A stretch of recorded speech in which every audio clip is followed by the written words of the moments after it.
तो आइए दोस्तों, आज की ग्राउंड रिपोर्ट में मैं आप लोगों को लेकर जाने वाला हूँ बुराड़ी, भलसवा, मुकुंदपुर और वहाँ पर किस तरीके से आज के हालात हैं उस पर बात करेंगे, किस तरीके से काम होता था उस पर बात करेंगे।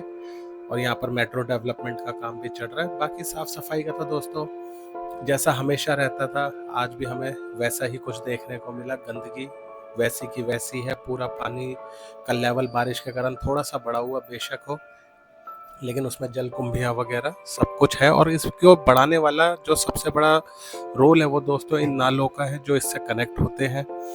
बड़ी बड़ी फैक्ट्रियों से आया हुआ पानी, ये गंदा गंदा ये जो पानी होता है जो इसमें मिल जाता है आके, ये इसको और ज़्यादा दूषित कर देता है। प्लास्टिक की चीज़ें, उनका तो कोई अभी तक चारा ही नहीं निकल पाया है कि उसको कैसे सॉल्व किया जाए। ठीक है, तो इनका रोल सबसे बड़ा है इनको पॉल्यूट करने में। दोस्तों ये जो है दिल्ली के सबसे बड़े नालों में से एक है। ठीक है ना दोस्तों, ये हमारा दिल्ली के भलसवा से होता हुआ आ रहा होता है कंटिन्यू, और सीधा जाके ये मिलता है हमारे माँ यमुना में। पब्लिक यहाँ बहुत रहती है, लेकिन उसके बावजूद दोस्तों गंदगी यहाँ बरकरार रहती है। मशीनें यहाँ, आप कभी भी आएंगे आपको हमेशा यहाँ पर वर्क होता हुआ ही दिखता है, लेकिन उसके बावजूद ये साफ नहीं होती। और इसका भी सबसे बड़ा कारण यही है दोस्तों कि इसमें जितनी सफाई होती है, जितनी गंदगी निकलती है, उससे ज़्यादा इसमें फिर से प्रभाव कर दिया जाता है। तो एरिया बहुत बड़ा है, ये 16-17 किलोमीटर लंबा नाला भलसवा से होता हुआ, ये जो आप सामने हाईवे ब्रिज देख रहे हैं, इसके साथ ये नाला चलता हुआ जा रहा है और दिल्ली के सबसे बड़े नालों में से एक है। बरसात के बाद यहाँ एक चीज़ अच्छी हो गई, हरियाली देख सकते हैं आप, कितनी बढ़िया हरियाली हो गई है। गाय भैंसों को यहाँ खाने के लिए चारा वगैरह काफ़ी अच्छे से मिल रहा है, तो इनकी मौज हो गई है। और साथ ही साथ यहाँ पर सड़क वगैरह की डेवलपमेंट भी चल रहा है। कूड़ा उठाने के लिए बुलडोज़र वगैरह यहाँ पर लगाए जाते हैं, जो लोगों ने कूड़ा फेंका होता है और ये बुलडोज़र उसी को उठा उठा कर ट्रक में डालता है। और साथ ही साथ यहाँ रोड वगैरह, मेट्रो वगैरह का एक्सपेंशन का काम भी चल रहा है, जो आने वाले दिनों में यहाँ पर मेट्रो को एक्टिव कर देगा। और सड़क का डेवलपमेंट भी यहाँ पर साथ के साथ हो रहा है। ये जो बड़े बड़े जेसीबी होती हैं, ये सब यहाँ पर दोस्तों सड़क भी साथ के साथ डेवलप कर रही है। बाकी देखने वाली बात ये होगी, जो इतना बड़ी एरिया है, इसकी सफाई को किस तरीके से अंजाम दिया जाता है। ये सूखा हुआ जो सारा का सारी गाद है, इस गाद को यहाँ से किस तरीके से हटाया जाता है। बड़ी बड़ी क्रेनें ट्रकों में इनको डाल डाल के शिफ्ट तो कर रही है, लेकिन समय लगेगा। बाकी एक बार यहाँ पर रोड भी अच्छी हो जाएंगी तो फिर बड़ी बड़ी मशीनों को आने में काफ़ी इजी होगा और सफाई की जो स्पीड है उसको भी गति मिलेगी। बाकी काम का क्या है दोस्तों, काम हमेशा ही चलता है, लेकिन सबसे बड़ी दिक्कत है कि ये पूरा का पूरा कंप्लीट साफ कभी नहीं हो पाता। और जैसा मैंने बताया, इसका रीज़न वही है, एक तो प्लास्टिक का कचरा जो कभी डिकम्पोज होता नहीं, और साथ ही साथ ये जो बैरेज बने होते हैं जहाँ से पानी को छोड़ा जाता है, तो ये पानी भी यहाँ पर इकट्ठा हो जाता है। और पानी के अंदर फिर वही आपको पता है गाद, प्लास्टिक, उनके लिए फिर से बड़ी बड़ी मशीनें लगाई जाती हैं जो यहाँ पर सफाई करती रहती हैं। लेकिन जैसा मैंने आपको बताया, इसको कंप्लीट साफ करने के लिए हमें सबसे पहले दोस्तों प्लास्टिक से छुटकारा पाना पड़ेगा, जो कि एक आसान काम नहीं है, क्योंकि हमारी ज़िंदगी की हर ज़रूरत में प्लास्टिक घुसी हुई है।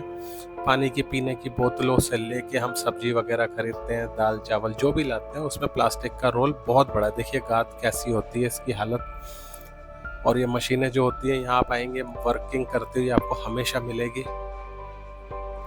ठीक है, फिर ये गाद सूख जाती है, फिर इनको ले जाया जाता है। और कई तरह की मशीनें हैं, जेसीबी तो है ही है, साथ ही साथ ये छोटी मशीनें होती है डीओसी, तो ये सब यहाँ पर कंटिन्यू काम करती रहती है, सफाई करती रहती है। लेकिन वही है दोस्तों, साफ सफाई जो है कितनी कर ली जाए, जब तक उसमें हम दोबारा गंदगी डालना बंद नहीं करते, तब तक उसमें पहले वाली वो रौनक वाली बात नहीं आती। जो लोग कहते हैं पार्क बना दिया जाए, यहाँ पर ये बना दिया जाए, वो बना दिया जाए, सब कहने वाली बात है दोस्तों। कुछ नहीं हो सकता जब तक सफाई कंप्लीट नहीं होगी। ये बड़ी बड़ी मशीनें यहाँ साफ करती रहती है, साथ में देख सकते हैं आप हरा भरा एकदम रहता है, ऐसी बात नहीं। लेकिन गंदगी में दोस्तों पार्क बना के कुछ डेवलपमेंट करके यहाँ आएगा कौन? ठीक है, सिवाय एक ही ऑप्शन है हमारे पास, वो है पेड़ लगाने का, ताकि थोड़ा सा ऑक्सीजन वगैरह हमें मिल जाए, पेड़ से हवा साफ हो, बस। उसके अलावा मैं नहीं मानता यहाँ दूसरा कोई ऑप्शन है। पार्क का तो आप दिमाग से निकाल ही दीजिए। सामने हाईवे की रोड जा रही है और बराबर में नाला है और बीच में पार्क बन जाए, ये हो ही नहीं सकता। तो ये ऑप्शन तो मैं हटा देता हूँ।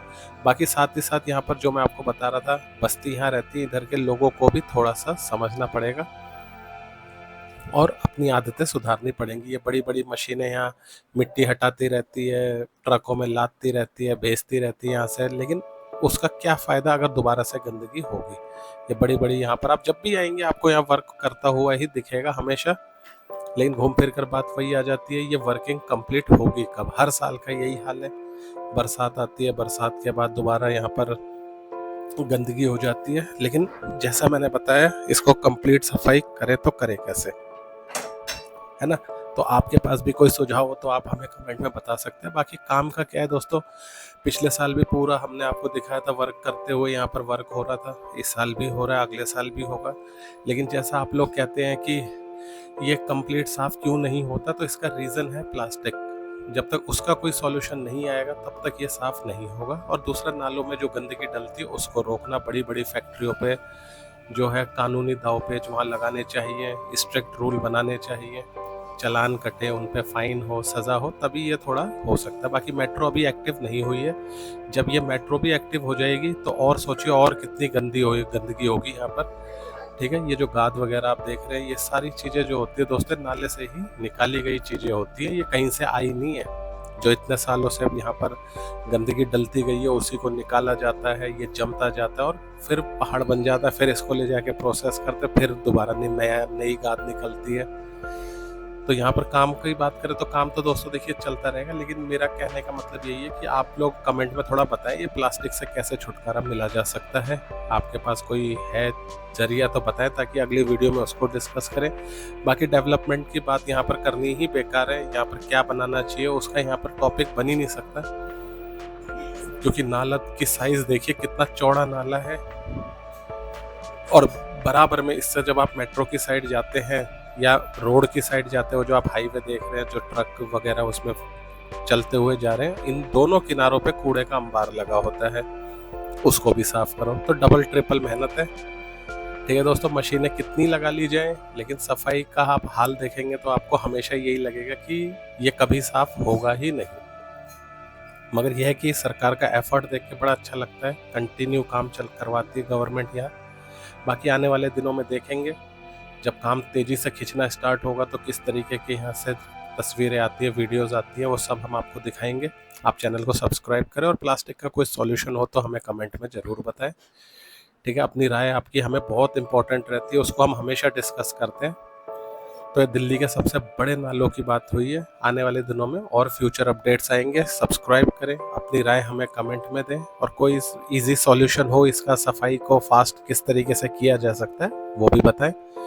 तो ठीक है दोस्तों, मिलते हैं नेक्स्ट में। Bye bye.